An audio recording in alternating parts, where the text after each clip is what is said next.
Hi, it's Roy again. Here's another game which was played recently. This was a correspondence game, myself playing white against an opponent playing black. My opponent was quite a lot weaker than me in this game, but it is quite interesting and hard-fought game, so I thought it'd be worth showing.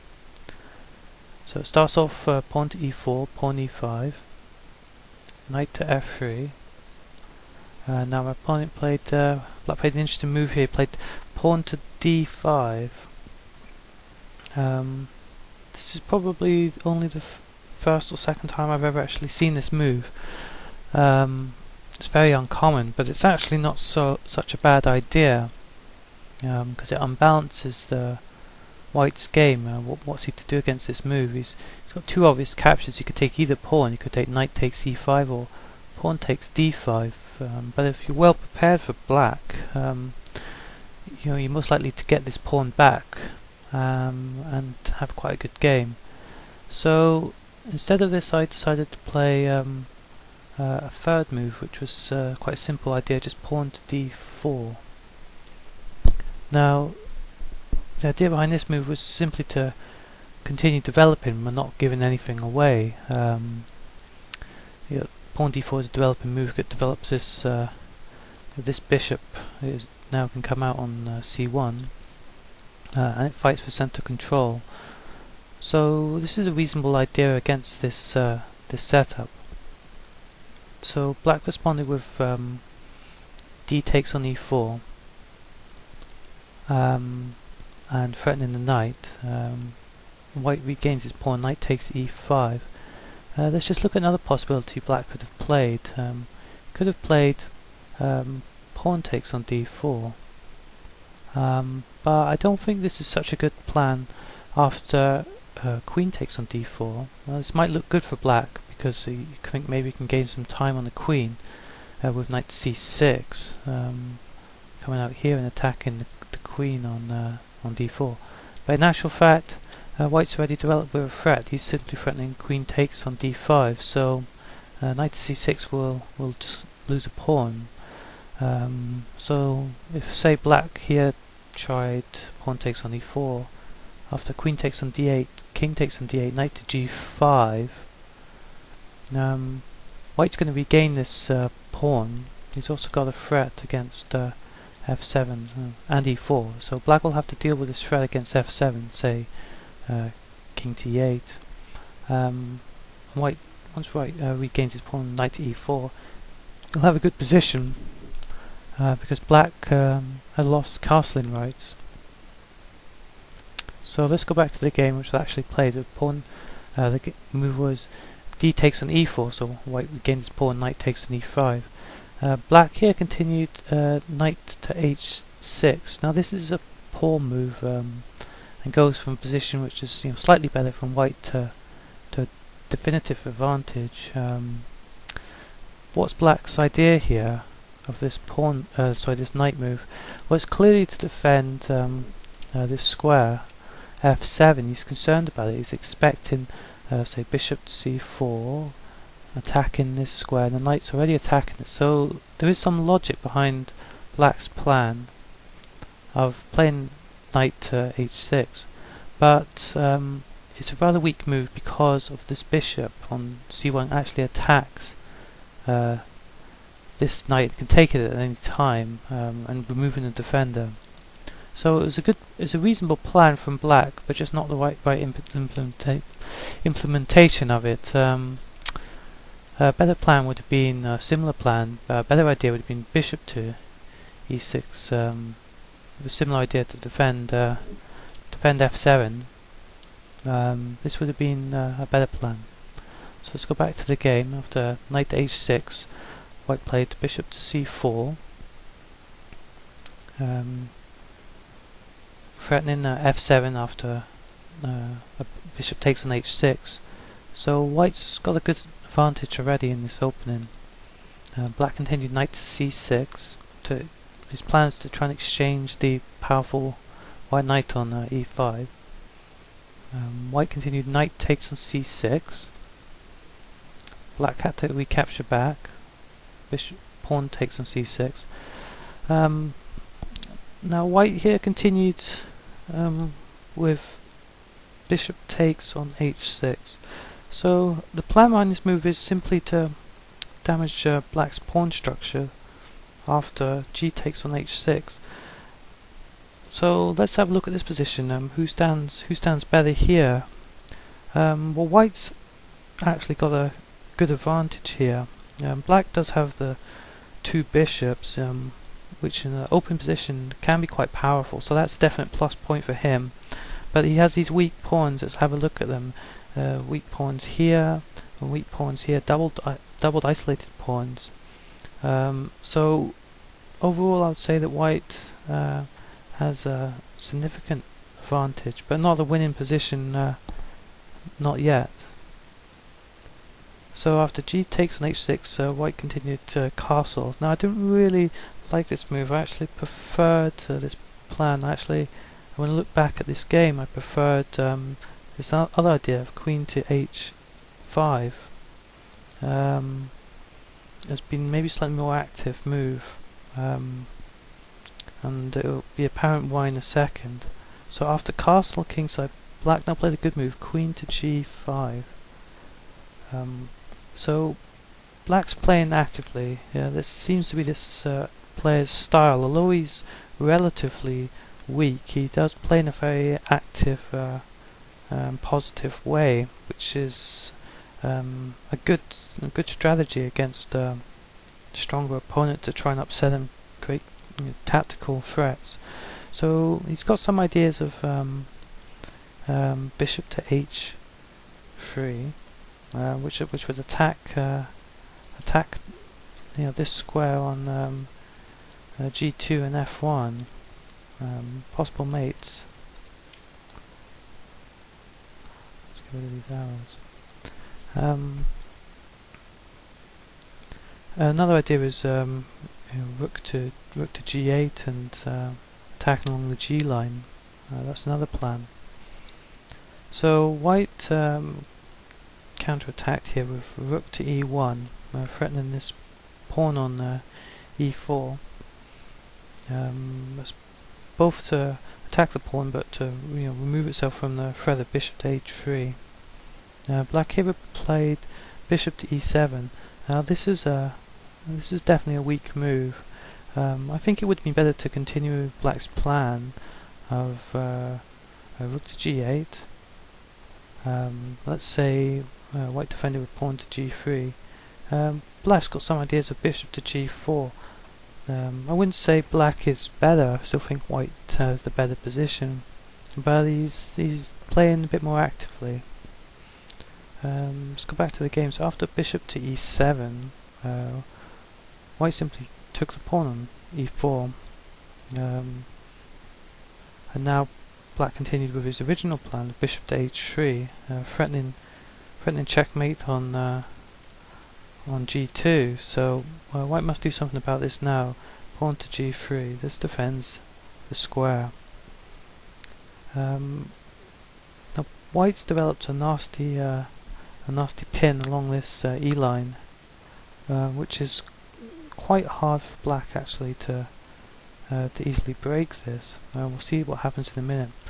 So black replied pawn c5. I'm not quite sure the plan behind this move is probably to liquidate his weak pawn on his weak double pawns on c5 and c6 and c7. I think that was what his idea was, but it gives the initiative to white, which he exploits here. White played rook to e5. Black replied with queen to f6. If he played, say, another move, let's go back, queen to g6. Let's look at this. After queen to e2, this pin on the open e line is extremely strong. So after queen to f6, white replied anyway with queen to e2. So following this plan of pinning the bishop to the king. Now the king can't castle easily queenside or kingside. He'll lose the bishop on e7. So that's the main plan, that's the main idea. So here black played pawn takes on d4, so black is playing logically, he's continuing his plan, he's liquidated his one of his sets of double pawns, and he's won a pawn back. But unfortunately his position at this stage is too far gone. White's got a significant advantage. So white played knight to d2. The plan behind this is really to free up this a1 rook, which can now come to the e line, creating a triple doubling of the heavy pieces, the two rooks and the queen. So black castle queenside. I think it would have been better plan to play king to f8. Okay, black's got a very poor position, but at least he's not dropping material. White doesn't have a dark squared bishop, so king is not too unsafe on that particular square on f8. But let's go back to the game. So after knight d2, black castled queenside. But this just makes it a bit too easy for white. White continued rook takes e7, winning a piece, and effectively the game is almost over here.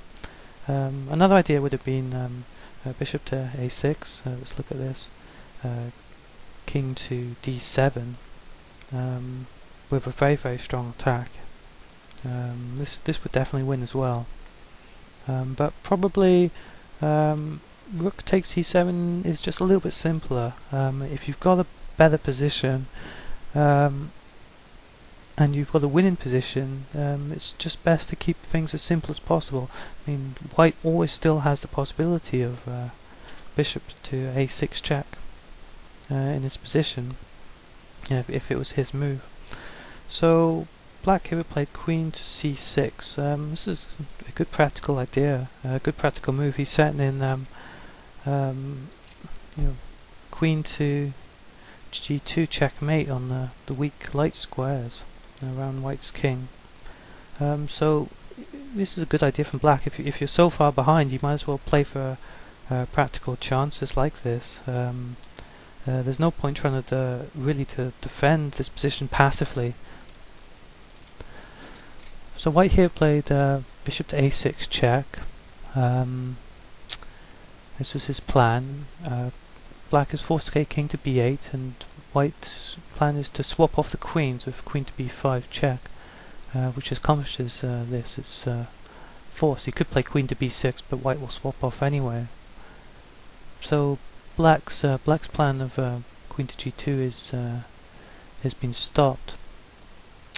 So after queen takes b5, bishop takes b5, white's position is clearly won, but we'll go through a few more moves to see how the game finished. Black played pawn to h5, the idea probably to start a kingside attack, or at least a plan of again liquidating these weak h-pawns, liquidating the isolated double pawns. So it's a logical idea. White played rook takes f7, winning another pawn. Black played rook h to g8, with maybe an idea of an attack along the g line. White now played rook to e1, moving the rook to the open line. Black played bishop to f5. This is a mistake, but as I mentioned before, that the game is effectively white is in one position, so black can't easily defend this. So during the game I thought I'll just have a winning mating attack here with rook e7. So this is my plan, rook e7, and I was planning rook takes c7, and I thought that black would get mated here, but I was wrong. Black played a good move, bishop to g6, which is a move I overlooked. Backward bishop moves are quite hard to see sometimes, and so black's not particularly back in the game, but he's going to get some material back. So white played rook takes c7. black played bishop takes on f7, rook takes on f7.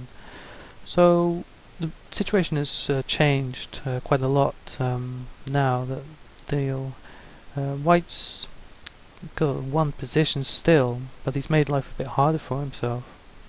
Definitely. Black's got two bishops, two rooks, but white's got a bishop and a knight for one of those rooks. So white's still got a significant material advantage, and he's got the initiative as well. He's attacking h7, and he's got a better pawn structure. But in any case, black's playing his best chances. But the next move, he sort of gave those up again, unfortunately. He played rook g to e8. I think he just overlooked that the bishop was actually attacking this square. So I took that rook off. Then rook takes on e8. It would have been better for black to have tried, say, rook to c8 with the idea of rook to rook c7 and then exchanging rooks on this rank. I think that would have been a best plan.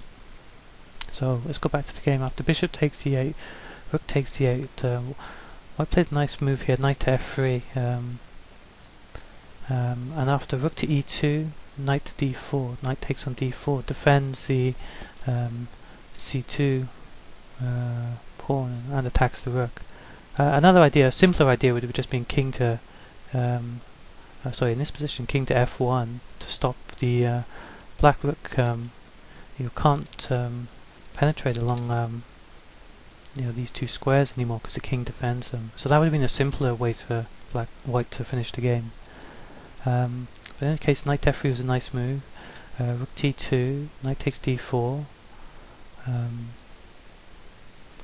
Now rook to d2, and white defended his knight. And we'll just play through the last few moves. Pawn to h6, king to f1, rook to d1 check, king to e2, rook to h1, rook to h4, pawn to h4, sorry.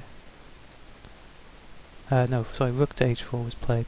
Now after rook to b1. So white's position is so far ahead that he can actually just basically Zugzwan's black, so black has no useful keep on playing, so black has no useful moves because white has simply no weaknesses in his position anymore. So we'll see him just, black's looking for weaknesses, pawn weaknesses, but white just eliminates them one by one. So let's look at this: king to b, rook to b, pawn to b3, sorry, rook to a1, now pawn to a4. So white has all his weak pawns are covered. The c2 pawn, the f2 pawn, the sort of base of the pawn chain. So black played king to b7, trying to activate his king. Now white just started pushing his passed pawn to f4. This is plan of pushing that pawn to become a queen. So black played king c7. White continued his plan, pawn f5, king d7. Black's trying to get his king over to stop this plan. Pawn to f6. King to e8, so black's playing reasonably well, he's playing good, he's trying to stop white's plan. White took on h5, king to f7, so he's blockaded the pawn and he's attacking it. White played rook f5, black played pawn to h5. He doesn't have many useful moves here. If say he played another move, king to g6, then white could play pawn to f7 and this whole queen.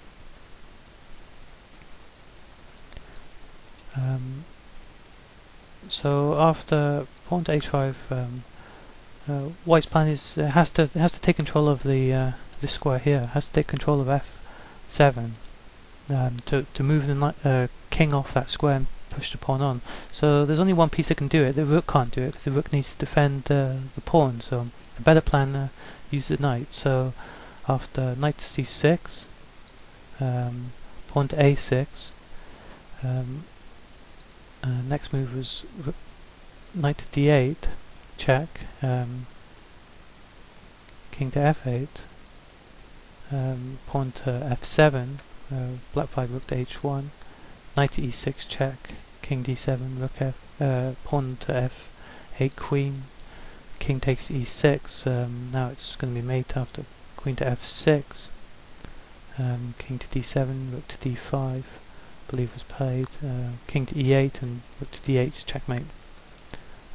So I hope you like this game. I'd say the main points would be really if you have a winning advantage, it's best to simplify the position down so that you've still got your winning advantage but you have no risk of losing.